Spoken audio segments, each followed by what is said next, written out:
Hi, this is Vijay Kesari and welcome to Andhra Podcaster, where we discuss questions, perspectives and possibilities focused on development of Andhra.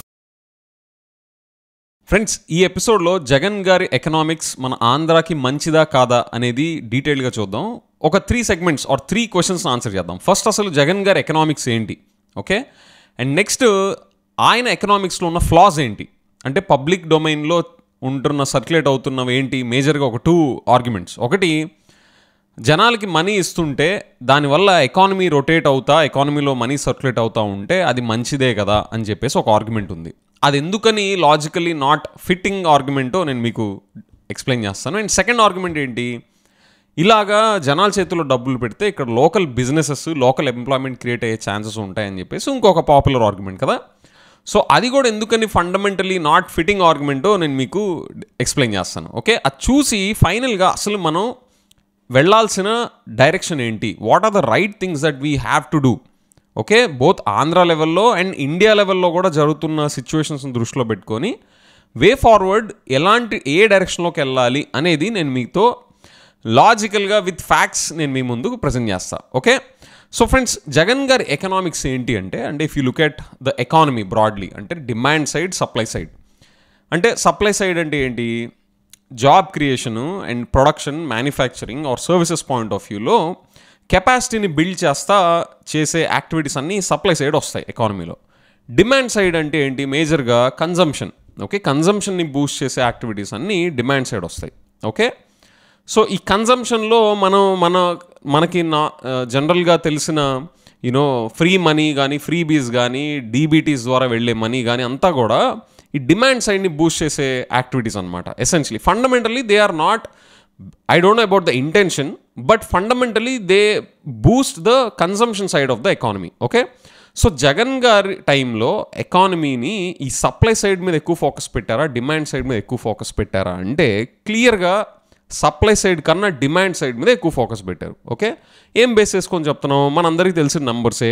ఏంటి, supply side చూసుకుంటే అంటే capital expenditure మీద on an average yearly 17,000 crores మాత్రమే spend చేస్తే ఆయన entire 5 years రెజీమ్లో demand side spend చేసింది public money is close to around 2.7 lakh crores కదా. So this clearly proves that Jagan గారి టైంలో జగన్ గారి economics are more demand side centric rather than supply side centric కదా. సో ఇప్పుడు ఇందులో తప్పేంటి, ఓకే, ఇప్పుడు మన పాపులర్ ఆర్గ్యుమెంట్స్ని సీన్లోకి తెద్దాం. ఓకే, డిమాండ్ సైడ్ని బూస్ట్ చేస్తే తప్పేంటి, కన్జంప్షన్ని బూస్ట్ చేస్తే తప్పేంటి అంటే ఫ్రెండ్స్, ఫస్ట్ తీసుకుందాం పాపులర్ పర్సెప్షన్ ఏంటి, మన జనాల చేతిలో డబ్బులు పెడితే సర్క్యులేట్ అయ్యి ఎకానమీలో మంచిదే కదా అంటే ఫ్రెండ్స్, కొంచెం జూమింగ్ చేసి చూడండి. ఫండమెంటల్గా ఎకానమీలో ప్రొడక్టివిటీ డెవలప్ కాకపోతే, ప్రొడక్టివిటీ ఇంక్రీజ్ కాకపోతే over a period of time ఇలాగ జనాల చేతుల్లో పెట్టే డబ్బులంతా కూడా ఇన్ఫ్లేషన్ తినేస్తుంది. ఓకే, సో ఈరోజు నేను మనం చేసే పనిలో వాల్యూ పెంచుకోకుండా, మన ఇన్కమ్ పెంచుకోకుండా మనకు వచ్చే మనీని మనం ఖర్చు పెట్టేస్తూ ఉంటే ఏమైంది అంటే మనం కొనే నిత్యావసర సరుకులు కానీ or general goods and services వాటి రేట్స్ పెరిగిపోతాయి. ఓకే, సో షార్ట్ టర్మ్లో గవర్నమెంట్ స్పెండింగ్ అనేది ఇలా కన్జంప్షన్ని బూస్ట్ చేయడంలో చూపించి జీడిపి నంబర్స్ పెరగచ్చేమో కానీ లాంగ్ టర్మ్లో ప్రొడక్టివిటీ ఇంప్రూవ్మెంట్ లేక ఈ గవర్నమెంట్ ఇచ్చిన మనీ అంతా కూడా ఇన్ఫ్లేషన్ తినేసి స్లోగా అది ఎకానమీలో బర్డెన్ అవుతా వస్తుంది. మనం క్లియర్గా చూస్తున్నాం కూడా అది. సో దేర్ ఫోర్ మీరు అనుకునే పాపులర్ పర్సెప్షన్ అదేంటి, జనాల చేతుల్లో డబ్బులు పెడితే ఎకానమీకి మంచిదే కదా అంటే ఫ్రెండ్స్, ప్రొడక్టివిటీ ఇంప్రూవ్ కాకపోతే పెట్టే డబ్బులన్నీ బూడిదలో పోసిన పన్నీరే. మనం కాకపోయినా మన పిల్లలు బేర్ చేయాల్సి వస్తుంది ఆ ఇన్ఫ్లేషన్ కానీ, వాటికి ఆ అప్పుల భారం కానీ in the form of taxes and depletion in real wages. Okay, so that's the actual scene behind your popular argument. Okay, second argument ఏంటి, ఇలాగా జనాల చేతిలో డబ్బులు ఉంటే local businesses, local job creation పెరుగుతుంది కదా అంటే ఫ్రెండ్స్, ఇండియా లెవెల్లో జరుగుతున్న ఒక మ్యాక్రో ఫెనామినా ఏంటి అంటే చాలా ఇయర్స్గా మనం జిఎస్టీ ఇంప్లిమెంటేషన్ చూస్తున్నాం. ఓకే, జిఎస్టీ ఎసెన్షియల్గా ఏం చేస్తుందో తెలుసా, మనం అంటే చాలా బ్లాక్ని వైట్గా చేస్తుంది, అదంతా పక్కన పెట్టేయండి, అంతా మీకు తెలిసిందే. కానీ జనాల డే టు డే లైఫ్స్లో ఇంపాక్ట్ అయ్యేలాగా, ఎస్పెషల్లీ మన ఆంధ్ర సిచ్యువేషన్లో ఇంపాక్ట్ అయ్యేలాగా ఏం చేస్తుందంటే జిఎస్టీ మ్యానుఫ్యాక్చరింగ్ కానీ జాబ్ క్రియేషన్ కానీ ఎక్కడైతే కన్జంప్షన్ జరుగుతుందో అక్కడ ఉండాల్సిన అవసరం లేకుండా చేసింది జిఎస్టీ. అంటే ఫర్ ఎగ్జాంపుల్ ఇది వరకు లెట్సే ఒక షూ మ్యానుఫ్యాక్చరర్ ఉన్నారు, వాళ్ళు లెట్సే హర్యానాలోనో లేకపోతే ముంబైలోనో వాళ్ళు మ్యానుఫ్యాక్చరింగ్ లొకేషన్ ఉంది. అవి ఇండియా వైడ్ మన ఆంధ్ర ఇంక్లూడెడ్ ఇక్కడ కూడా అమ్మాలి అంటే ఇదివరకు జిఎస్టీ ముందు వ్యాట్ అని ఉండేది, స్టేట్ వ్యాట్, సెంట్రల్ వ్యాట్ ఇవన్నీ ఉండేవి కదా. సో ఎవరైతే ఇక్కడ స్టేట్లో వేర్ హౌసెస్ పెడతారో వాళ్ళకి ఒక్కొక్క స్టేట్ ఒక్కొక్క ఇన్సెంటివ్ ఇస్తూ వచ్చేది. దానివల్ల వాళ్ళ మ్యానుఫ్యాక్చరింగ్ లొకేషన్ ముంబైలోనో హర్యానాలో ఉన్నప్పటికి కూడా ఆంధ్రాలో వేర్ హౌస్ ఓపెన్ చేయడం వల్ల వాళ్ళకు ఒక ట్యాక్స్ అడ్వాంటేజ్ ఉండడం వల్ల లాజిస్టికల్ బెనిఫిట్ లేకపోయినా ట్యాక్స్ అడ్వాంటేజ్ కోసం వాళ్ళు డిఫరెంట్ స్టేట్స్లో వేర్ హౌస్ పెడతా వచ్చారు. అండ్ దానివల్ల ఏమన్నా జాబ్స్ క్రియేట్ అయితే దాన్ని మనం లెక్కలోకి వేసుకోవడానికన్నా ఉండేది.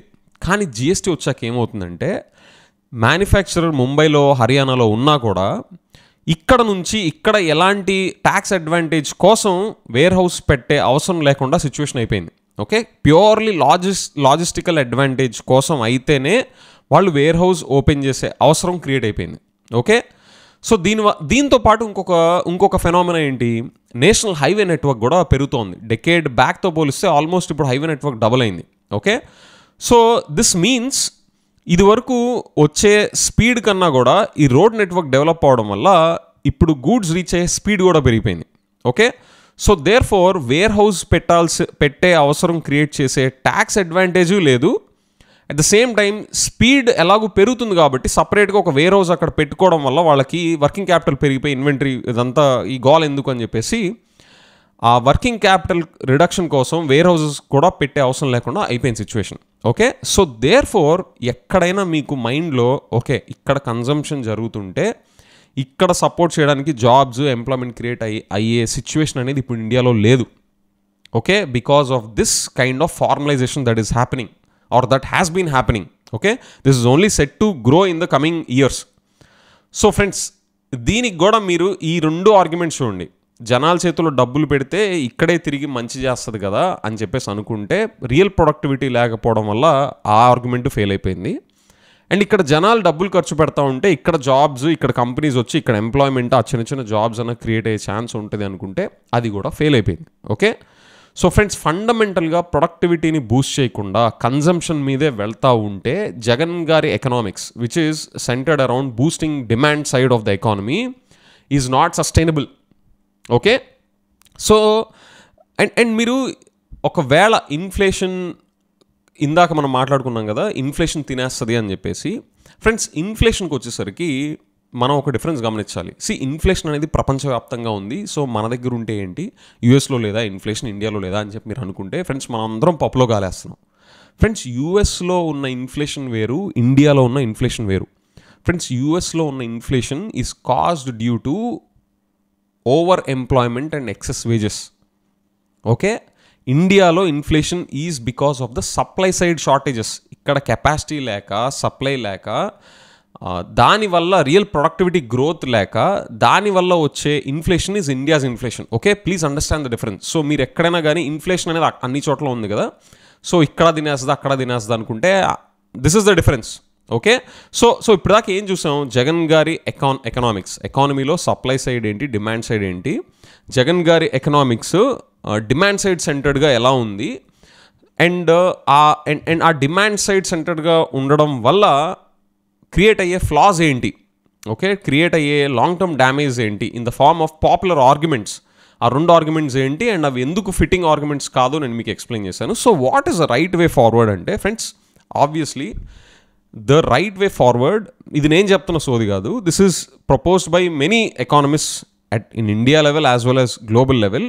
ఈ ఇన్స్టెన్స్లో మీరు తీసుకుంటే రీసెంట్గా అసోచామ్ ప్రెసిడెంట్ సంజయ్ నాయర్ ఆయన చెప్పింది ఏంటి అంటే India has to focus on boosting supply side. This applies squarely to Andhra also.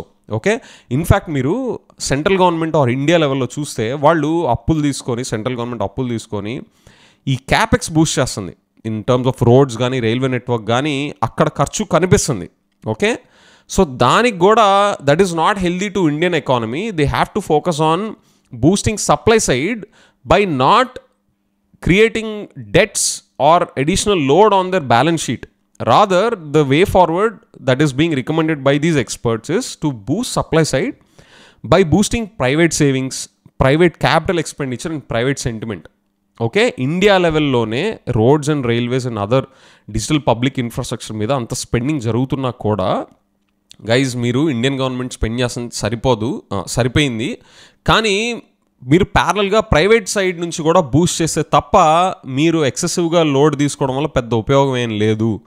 This will not help the economy అని చెప్పేసి ఇండియన్ గవర్నమెంట్కే చెప్తుంటే, ఫ్రెండ్స్ ఆంధ్రాలో ఒకవైపు క్యాపెక్స్ సెంట్రల్ గవర్నమెంట్ అంత ప్రపోర్షనేట్లో ఇక్కడ లేదు. ఆన్ ద అదర్ హ్యాండ్ మనం డిమాండ్ సైడ్, కన్జంప్షన్ సైడ్ ఎక్సెసివ్గా వెళ్ళిపోతున్నాం. Okay, in the form of DBTs or whatever mechanics that the state government has adapted like we discussed. Okay, so మనకి central గవర్నమెంట్కి ఆ సిచ్యువేషన్ ఉంటే మన ఆంధ్రాలో ఇంకా ఎంత సీరియస్గా మనం సప్లై సైడ్ బూస్ట్ చేయాలో మనం ఆలోచించుకోవాలి. ఓకే, ఆలోచించుకోవడం కాదు, definitely there is a big gap that we need to address on the supply side. Okay, so friends, broadly these are the points which proves that Jagan గారి ఎకనామిక్స్ ఆర్ నాట్ సస్టైనబుల్ అని. Okay, మీరు అనొచ్చు ఈ మాట జగన్ గారు తీగానే మీరేమంటారు, CBN గారు జగన్ గారు మించి ప్రపోజ్ చేస్తున్నారు కదా ఆయన మేనిఫెస్టోలో, ఆర్ లెట్సే వాళ్ళు గెలిచారనుకోండి హైపోథెటికల్లీ, వాళ్ళు గెలిస్తే ఒకవేళ ఆర్ జగన్ గారు కంటిన్యూ అయినా ఆర్ వీళ్ళు గెలిచినా కూడా మన స్టేట్ వెళ్ళేది వెల్ఫేరిజం మీదే కదా, సో ఇంకేంటి అని చెప్పేసి అనుకుంటే ఫ్రెండ్స్, ఈ పార్టీ మధ్యన కంపారిజన్స్లోంచి మనం కాసేపు బయటికి రావాలి. ఓకే, అసలు మన ఆంధ్ర డెవలప్మెంట్కి ఏది మంచిది అని చూడాలంటే ముందు మన లెన్సెస్ నుంచి ఈ పార్టీస్ అనే కలర్స్ని పక్క తీసేసి చూస్తే అప్పుడు మనకి విషయాలు కొంచెం ప్రాక్టికల్గా ఆబ్జెక్టివ్గా కనిపిస్తాయి. ఓకే, మీరు వెంటనే జగన్ గారి ఎకనామిక్స్ అని తీయగానే మరి సిబిఎన్ గారి ఎకనామిక్స్ కూడా ఇప్పుడు జగన్ గారి ఎక్సెసివ్ వెల్ఫేరిజంకి మించి ఎక్సెసివ్ వెల్ఫేరిజం ఆయన చెప్తున్నారు కదా, సో మరి దాన్నే ఉంటా ఉంటే ఫ్రెండ్స్ దాన్ని కూడా ఖండిస్తున్నట్టే ఇన్ ప్రిన్సిపల్. ఓకే, నేను ఈ లాస్ట్ 5 years జగన్ గారు చేసింది ఎవిడెన్స్ ఉంది కాబట్టి ఆ డేటాను బేస్ చేసుకుని నేను చెప్తున్నా. ఫోర్త్ కమింగ్ లెట్సే టీడీపీ గవర్నమెంట్లోకి వచ్చి ఇలాగ ఎక్సెసివ్ వెల్ఫేరిజంలో వాళ్ళు మునిగి లేపుతుంటే జనాల్ని, the same applies to them. Okay, so let's not limit our arguments or our perspectives with our political affiliations. Okay, so with that friends, మనం ఏం చూసాం ఈ ఎపిసోడ్లో, జగన్ గారి ఎకనామిక్స్ ఏంటి, డిమాండ్ సైడ్ సెంటర్డ్గా ఉన్నాయి, అందులో ఉన్న ఫండమెంటల్ ఫ్లాస్ ఏంటి, మన ఇండియా ఉన్న పరిస్థితికి ఎస్పెషలీ ఆంధ్ర ఉన్న పరిస్థితికి కావాల్సిన డైరెక్షన్స్ ఏంటి, వెళ్ళాల్సిన డైరెక్షన్స్ ఏంటి, దేన్ని బూస్ట్ చేయాలి, అల్టిమేట్గా private capital expenditure, private savings and private సెంటిమెంట్ని బూస్ట్ చేయకపోతే యాక్చువల్ గ్రోత్ అనేది సిస్టంలో ఎకానమీలో రాదు అనేది కన్క్లూజన్. ఓకే, ప్రైవేట్ సెంటిమెంట్ విషయానికి వచ్చేసరికి మనకి ఈ కొలాప్స్ అయిపోయిన ఈ క్యాపిటల్ ఇష్యూ పాయింట్ ఆఫ్ వ్యూలో నేను స్పెషల్గా చెప్పనవసరంలా. ఓకే, బిజినెస్ సెంటిమెంట్ కానీ ప్రైవేట్ సెంటిమెంట్ ఎంత డీప్గా స్ట్రక్చరల్గా డ్యామేజ్ జరిగిందో మన క్యాపిటల్ ఇష్యూని చూస్తే తెలుస్తుంది. Okay, so friends, with that let me know your thoughts. Jagan గారి ఎకనామిక్సే ఇంకా కంటిన్యూ అవ్వాలా మన స్టేట్ డెవలప్మెంట్కి in the coming years, or let's say Jagan గారే వచ్చారనుకోండి నెక్స్ట్ గవర్నమెంట్లో, ఈయన డిమాండ్ సైడ్ వెళ్ళిన దానికి క్వైట్ ఆపోజిట్గా ఇప్పుడు వెళ్ళి సప్లై సైడ్ వెళ్ళాల్సిన అవసరం ఉందని మీరు అనుకుంటున్నారా లేదా? ఓకే, లెట్సే ఈవెన్ సిబిఎన్ గారు also comes in to power, వాళ్ళు ఫోకస్ చేయాల్సిన సప్లై సైడ్ మీద, డిమాండ్ సైడ్ మీద కాదు అని మీరు అనుకుంటున్నారా లేదా? Let me know in the comments. Thank you.